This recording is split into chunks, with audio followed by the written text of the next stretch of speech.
हजुरलाई आज म एकदमै सजिलोसँगले विशुद्ध नेपाली तरिकामा टिमुरको छोप बनाएर देखाउँदैछु। Greetings everyone, YouTube channel Amarpanchhi food वर्ल्डमा हजुरहरूलाई धेरै धेरै स्वागत छ। यो टिमुरको छोपमा चाहिँ मैले साधारण खुर्सानीको ठाउँमा अकबरी खुर्सानी राखेको छु, त्यही भएर यो अझै बढी टेस्टी छ। यो बनाउनुको लागि मैले यसरी अकबरी खुर्सानी 100 ग्राम जति लिएँ र टिमुर 20-25 वटा जति लिनुहोला। र साथसाथै हामीलाई चाहिन्छ लसुनको 4 वटा चाहिँ मैले यसरी पोतीहरू लिएँ र नुन स्वादअनुसार लिन सक्नुहुन्छ। मैले आधा चम्चा लिँदैछु। कागती चाहिँ मैले 2 वटा लिएँ मिडियम साइजको, र तोरीको तेल, शुद्ध तोरीको तेल 4 चम्चा र भिनेगर 2 चम्चा चाहिन्छ हामीलाई। भिनेगरले चाहिँ लामो समयसम्म बिग्रन दिँदैन। यसरी एयरटाइट कन्टेनर वा एउटा सिसाको बोतल लिन सक्नुहुन्छ। हजुरहरूसँग छैन भने चाहिँ प्लास्टिकको बोतलमै राख्नु भए पनि हुन्छ, तर यो एकदम सफा र सुकेको हुनुपर्छ। र त्यसपछि सुरुमा मैले प्यानमा यो 3-4 चम्चा जति तोरीको तेललाई मजाले तताउँदैछु। राम्ररी तातेन भने चाहिँ एक किसिमको स्मेल आउन सक्छ, मजाले तात्न दिनु होला। त्यसपछि लसुनलाई यसरी मैले फ्राई गर्दैछु। गोल्डन ब्राउन नहुन्जेल लसुनलाई मजाले फ्राई गर्नुपर्छ। लसुनमा मोइस्चरहरू भयो भने चाहिँ अचार छिट्टै बिग्रन सक्छ। यतिको भइसकेपछि चाहिँ मैले अरू चिज पनि राख्न जाँदैछु। मैले राख्दैछु टिमुर राख्नुभन्दा अगाडि ग्यासको आँच एकदमै सानो बनाउनु होला है। र त्यसपछि मैले खुर्सानी पनि राखेँ। यो चाहिँ एकदमै लो फ्लेममा एकैछिन कलर चेन्ज नहुन्जेल मात्रै भुट्ने हो।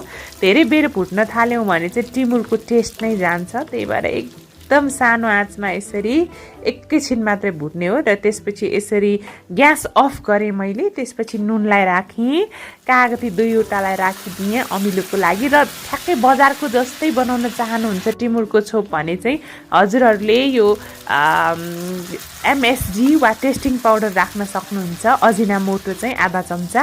मैले चाहिँ अजिनामोटो युज गरिनँ, त्यसले स्वास्थ्यलाई अलिकति नकारात्मक असर पुर्याउने भएर। हजुरहरूलाई एकदम टेस्ट चाहिन्छ भने चाहिँ आधा चम्चा जति अजिनामोटो पनि युज गर्न सक्नुहुन्छ। यसरी मैले ग्यास अफ गरेरै एकैछिन यसरी चलाइदिएँ। र यो कम्प्लिटली यो चाहिँ चिसो हुन दिनु होला है हजुरहरूले, लगभग 5-10 मिनट। त्यसपछि चाहिँ हामी यसलाई पिस्छौँ। हजुरहरूले मेरो च्यानल अमरपन्छी फुड वर्ल्डलाई सब्सक्राइब गर्नुभएको छैन भने प्लिज सब्सक्राइब पनि गर्नुहोला है। र यो एकदम कम्प्लिटली चिसो भइसकेपछि मास्क लगाएर पिस्नु होला। यो अकबरी खुर्सानीले एकदमै खार आउने गर्छ।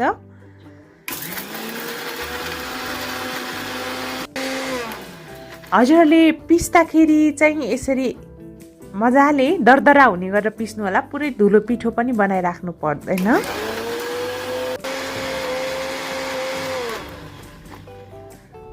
र यसरी मजाले रेडी भइसकेको छ। यसबाट एकदमै खार आइराखेको छ।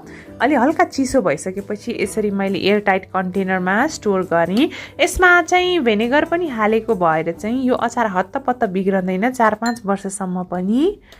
र हजुरहरूलाई कहिलेकाहीँ तरकारी नमिठो भयो भने पनि यो डाइरेक्टली तरकारीमा हालेर खान पनि सक्नुहुन्छ, वा खाना, रोटी, नान, परौठासँग डाइरेक्टली यसलाई खान सक्नुहुन्छ। यो चाहिँ एकदमै नेपाली तरिकामा तयार भइसकेको छ। यसको मेन विशेषता भन्नु नै टिमुर हो।